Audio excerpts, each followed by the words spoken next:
Mass shootings like the one that wounded Gabby Giffords are all too common these days, but they were virtually unheard of on August 1st, 1966. That's when a 25-year-old college student and ex-U.S. Marine climbed to the top of a clock tower at the University of Texas in Austin.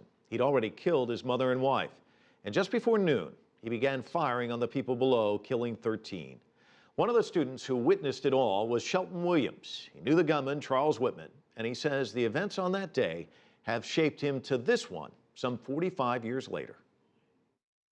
When I come into buildings like yours, I look for exits. I study people, and I'm always ready for something because I expect it.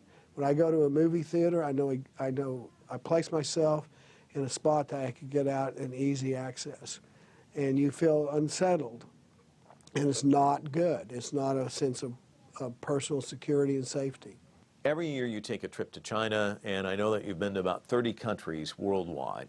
And in a lot of countries, they have a tough time understanding why this continues to happen here in the United States. So if you were to talk to a friend in China or in one of these other countries, and they were to ask you, what's the solution and why does this happen, what would you say?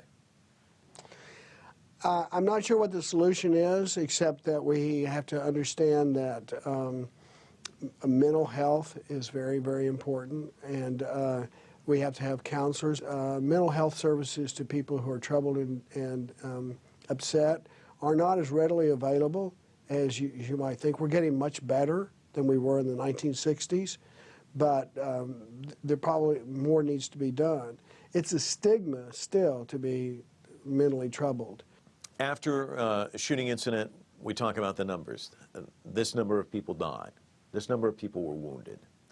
And yet, I can't help but think when you walked off that campus at the University of Texas, you were wounded psychologically. So can you talk to me about the tentacles of this sort of thing, how it impacts the people that were there, that survived, and the community as a whole? You don't realize what effect it's had on you. It happened on August 1st, 1966. When I came to Washington, D.C. on August 15th, 1966, my wife and I were walking down the beautiful streets of Washington, D.C., and a car backfired. These two young Texans dived behind a very low-level brick wall to protect ourselves from somebody shooting at us. I did counsel a lot of students as a university professor, and I've had 3 students since I wrote my book talk to me about having not committed suicide because they talked with me, because they heard the story, and they heard this message: get help. Understand that if you do something to yourself, it's going to affect so many people, your parents, your friends, friends of your friends. It's not something that's going to only affect you. It's going to have reverberations. So please, get help.